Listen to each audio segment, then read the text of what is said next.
So this device was launched by Meta, that is the parent company of Facebook, Instagram, and WhatsApp, and every social media platform that you use.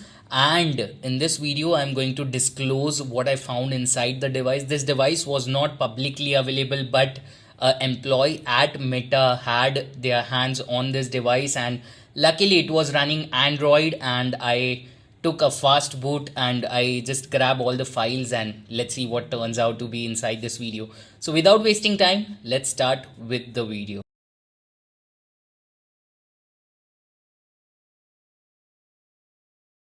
So companies like Meta have products like WhatsApp, Facebook, Instagram, and these products are completely free, right? You are the product and these are not free at all. And you are the actual product and they are selling your data, your privacy, your audio is being recorded, and I don't know the backend and the privacy thing behind Meta, and nor I'm claiming that they are the bad guys, just trying to expose that you are the actual product. And these softwares, these platforms cost hell lot of money to run the servers, to patch updates and to release new updates. So how they actually make money, they basically sell your privacy or sell your data for ad campaigns. That is what it is shown publicly. But yes, there are a lot of things. So basically I had a hands on a device which was made by Meta, but this device was not publicly released and it was in development phase. So the employee at Meta, they basically gave the device to me, and I had my hands on the device for pretty much 3 or 4 months. And to my surprise, it was a hell heavy device, and it was just a photo frame which could show you Instagram photos. And if you use a 200-gram ESP and a display, it could actually replicate the device, the functionality of the device. But to my surprise, the weight of the device was almost 2 kgs, and it was just a photo frame that had a camera, and you could actually show the photos of your Instagram or Facebook profile. Now just imagine having to fetch the data from Instagram and Facebook. What all you need?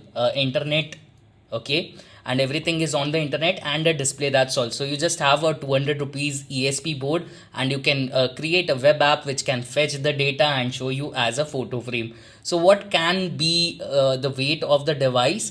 It can be approximately 500 grams, right? But this device was around more than that, and to my surprise, I was actually surprised and curious what is inside the device. So I went back and did my research and found out that it was actually running a whole Android operating system. And in Android operating system, I've made a lot of videos on it previously as well on my LinkedIn profile. In Android, we have something called ADB and fastboot, and we can root the whole Android device with just few commands. So you just need fast boot access. So the device that I had, it was actually running Android, and I was not allowed to go to the settings, and almost everything was locked. But what I did is I basically used ADB to get inside the setting, press the build number 7 times to unlock the developer mode, and then get access to the ADB shell. And after getting access to the ADB shell, I just booted into the fast boot mode. Now the device name was pretty much seen, and once inside the fast boot mode, I was able to grab the whole operating system and do my investigation on the device.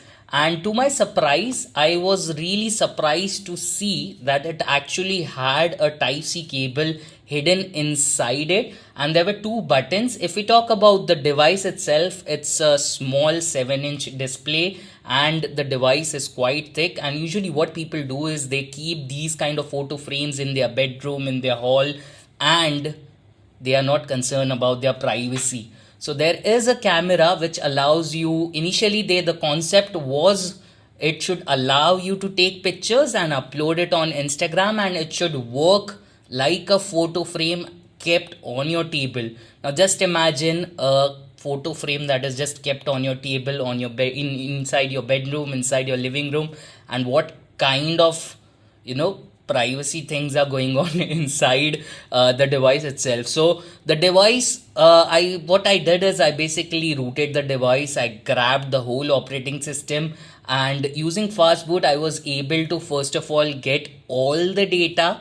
All the data includes all the apps that were pre-installed, and usually in Linux we have we every processing every file that is processing is like a file format, and similarly in Android we have packages and all those things. I was able to grab all the packages that are installed and what permissions they are taking and how often they are running the packages and how the packages are sending the data and what kind of data is being sent. So I was able to connect it to my network, which was sandboxed, and I was able to analyze what things are inside it. So for legal purpose, I would stop the video over here, but you know what is going on and where the video is going, and I'm not claiming anything on Meta or the employee who gave the device to me, but I'm just telling you things that free products are not actually the free, and you are the product of that company. So let's come back to the device. Just a camera and a 7-inch, claiming to be 7-inch, but I think it is smaller than my 7-inch laptop. It has a Type-C cable which was hidden and was not intended to power it because the power cable is different, and we have a privacy lock button. I assume that it disconnects the hardware mic directly from the board, and then we have a speaker. The power cable was hidden over here, and that's all the feature are. No application or Play Store or App Store, and inside the App Store you can just have a browser, and this is complete Android, but you will not be able to install any APKs.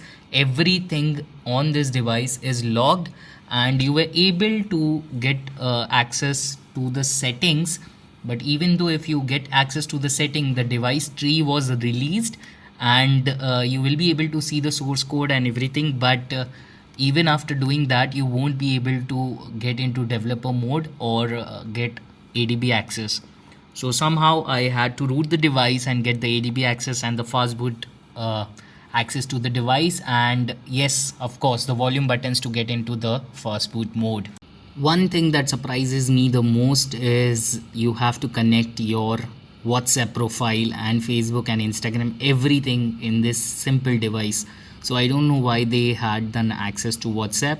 Initially, they had a build wherein you can do WhatsApp video calls on this device while on your table, but every other features is disabled and the device is taken off the marketplace. So anything that you get for free is not actually free, and if you are into cybersecurity, then I think you should subscribe to my channel. Again, it's me Priyank, and you are watching my channel Priyank Gada.